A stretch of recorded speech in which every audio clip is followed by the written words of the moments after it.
Alright mates, how's it going? In today's video, it's episode 8 of Lord of the Clans by Christie Golden. So let's go!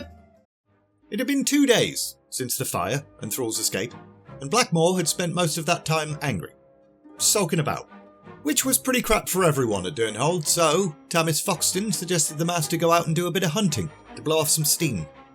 So, both Aedelas Blackmore and Taretha Foxton were now galloping about, and as Aedelas watched his mistress, Cantor, on the pretty dapple grey that he'd given her, his mind started to think about other things that he'd quite like to be doing with her at this moment. What an unexpectedly ripe fruit this Foxton daughter had blossomed into. She'd been a lovely obedient child, and now she'd matured into a lovely obedient woman. He bloody loved burying his face in her boobies. His second, Langston, had once asked him when he was going to toss this mistress aside in favour of a proper wife, to which Aedelas had responded, "I won't toss her aside, even when I do take a wife. There's plenty of time for such things, when my plan finally comes to fruition." Aedelas would be in a much better position to pick and choose the best wife, after he'd brought the alliance to its collective knees. However, despite being an utter dick, Aedelas was growing rather fond of Taretha in his own way.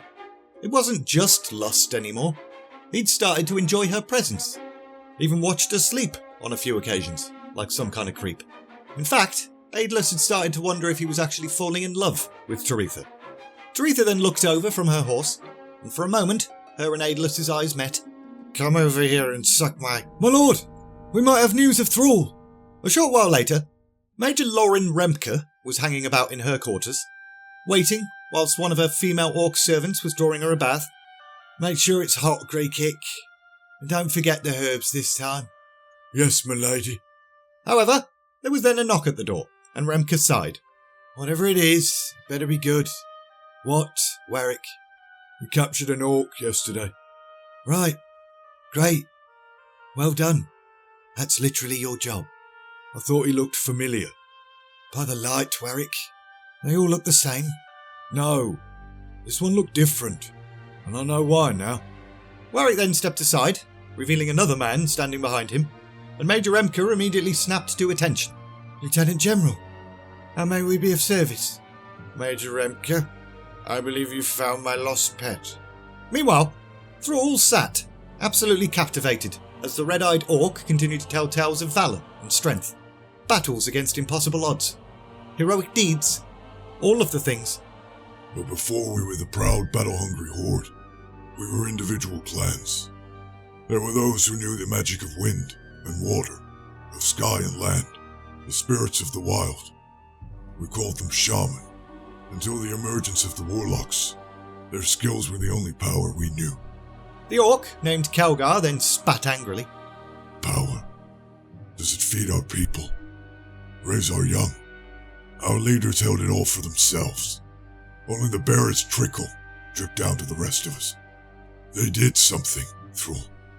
I don't know what, but as soon as we were defeated, all desire to fight bled out of us, as if from an open wound." Thrall again looked around the camp. "The desire to fight still seems strong in you, though, Thrall, even if your name suggests otherwise. Perhaps you being raised by humans spared you this. There are others like you, still out there. Where can I find them?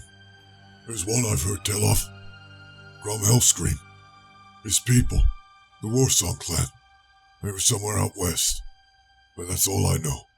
Come with me, Kelgar." "Thrall, I could kill any of the guards here in a heartbeat.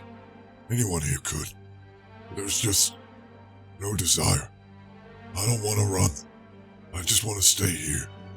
I can't explain it, but that's the truth." Thrall didn't really understand, but nodded in acceptance anyway. No matter how little it made sense, it was clear.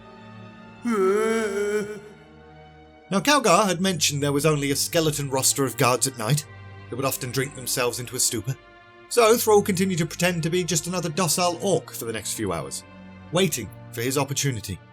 However, at some point, a female orc approached Thrall, moving with a sense of purpose rarely seen here.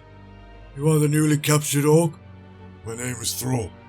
"Then, Thrall, you must know that the commander of the encampments is coming for you." "What's his name?" Thrall knew the answer already. "I don't know, but he wears green. Slurs his words like he's got brain damage. Blackmore. There was a loud clanging, and all the orcs around the camp started to pick themselves up and turn towards a large tower. We had to line up. Thrall, you have to go now. The guards will be distracted at the thought of the commander coming. The end of the camp. It's the least guarded.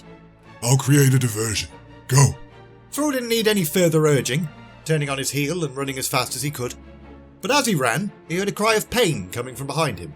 He didn't dare stop and look back, but when he heard Kelgar shouting harsh-sounding words in Orcish, he kind of put two and two together.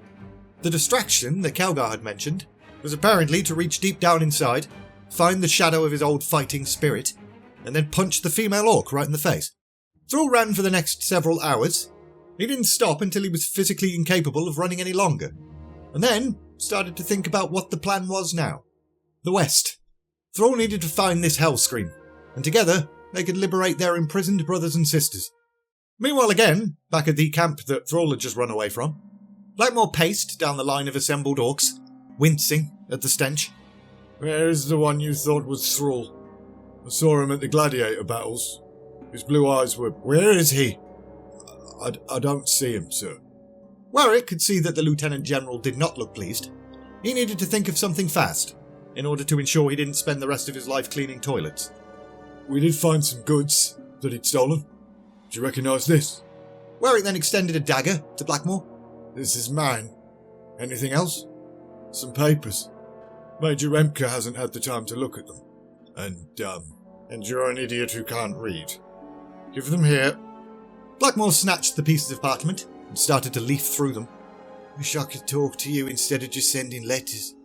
I'll see you in the ring and my heart breaks for you. What the bloody hell was this? Aedelas thought, before reading through another one.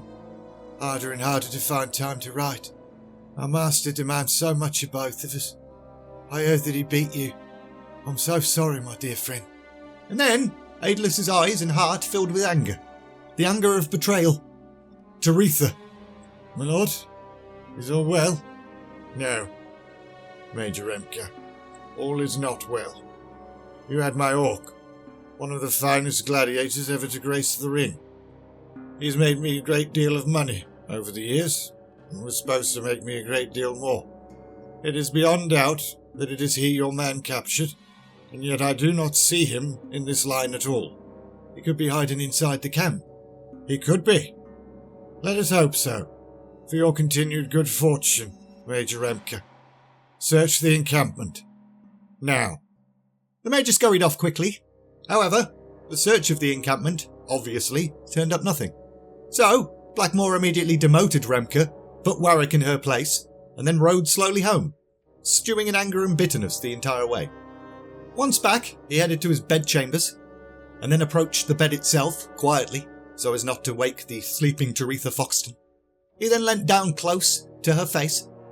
Sleep well, pretty traitor. Sleep well until I have need of you.